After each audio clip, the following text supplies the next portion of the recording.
দশকেও কলকাতায় রাজ্য বিধানসভায় বিল এসেছিল, যে বিলে বলা হয়েছিল যতদূর সময় আমার এখন ডেটটা মনে নেই, এই ডেটের মধ্যে যারা অ্যাপ্লাই করবে তাদের সবাইকে কলোনিতে রেগুলারাইজ করে দেওয়া হবে। এই বিলও বিধানসভায় এসেছিল।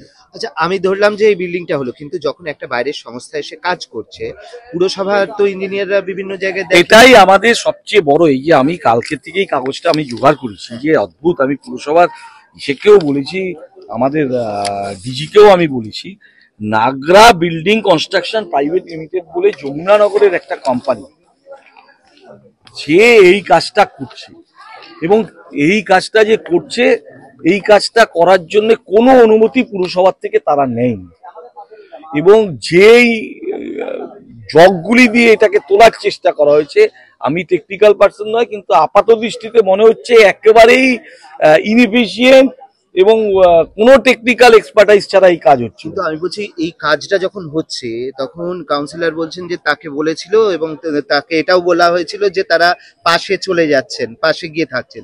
তো এই যখন কাজটা হচ্ছে তখন পুরসভা বাধা দিতে পারতো না?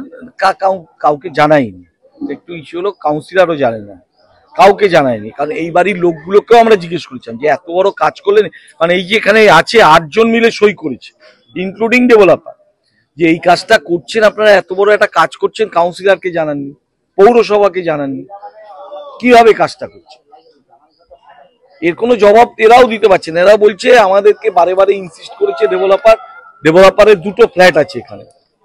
তাহলে কোনো উপায়, মানে এই ধরনের বিষয়ের সমাধান, যে স্যাংশন প্ল্যান থাকে না কিন্তু সেটার কনস্ট্রাকশন ঠিক আছে কিনা, সয়েল টেস্ট হয়েছে কিনা, অন্তত বিপজ্জনক যে নয়, সেটার জন্য পুরসভার কোনো ভাবনা চিন্তা নেই? অবশ্যই আছে। এই বাড়িগুলো 12-14 বছর ধরে হচ্ছে। পুরসভা, আমরা এখন একটা, আপনারাও দেখেছেন যে কলকাতা পুরসভায় আমরা বিল্ডিং রুল রিল্যাক্সেশন করার এবং বিভিন্ন জায়গায় ছোট ছোট জমিতে আমি মাননীয় মহানগরিক এবং মাননীয় মুখ্যমন্ত্রীকে ধন্যবাদ জানাবো। ইতিমধ্যেই আমরা 8-10টা, কারো 13-14 ছটাক জমি, কারো 12 ছটাক জমি, কারো 1.5 ছটাক জমি, 3 কাঠা পর্যন্ত জমিতে যারা 3 তলা বাড়ি করছে হাইটে, তাদেরকে আমরা রুল রিল্যাক্সেশন করে বাড়ি তৈরি করার মতন জমা দিয়েছে। বিল্ডিং একটা কমিটি হয়েছে, আমি সেই কমিটির অন্যতম কলকাতা পুরসভার মেম্বার, আপনারা জানেন। আমরা চেষ্টা করছি যাতে কলোনি অঞ্চলে কিছুটা রুল রিল্যাক্সেশন, 1.5 কাঠা জমিতে যদি স্ট্যান্ডার্ড ছাদ দিয়ে বাড়ি তৈরি করতে হয়, তাহলে যাদের 3-4 ভাই তারা কোনোদিন থাকতে পারবে। মানবিক দিকটাকে যারা না দেখে, এই সিপিএম বিজেপির মতন যারা আজকে ঝান্ডা নিয়ে এসে মিছিল করছেন, মিছিল করা খুব সোজা।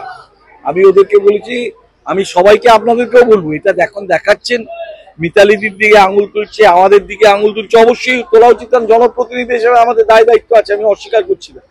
আপনি যদি বলেন বিধায়ক হিসাবে হচ্ছে, একটু আপনার চোখের সামনে হচ্ছে, আমি সব জায়গায় বাধা দিতে পারছি না, বা মানবিকভাবে বাধা দেওয়ার মতন অবস্থাও নেই। আমি তো সোজাসুজি বলছি, আমি কলোনির লোক, কেউ 12 ছটাকে একটা নিজের দোতলা বাড়ি করবে, তার স্যাংশনের জন্য আমি ইনসিস্ট করতে পারছি না, সে থাকবে কোথায়?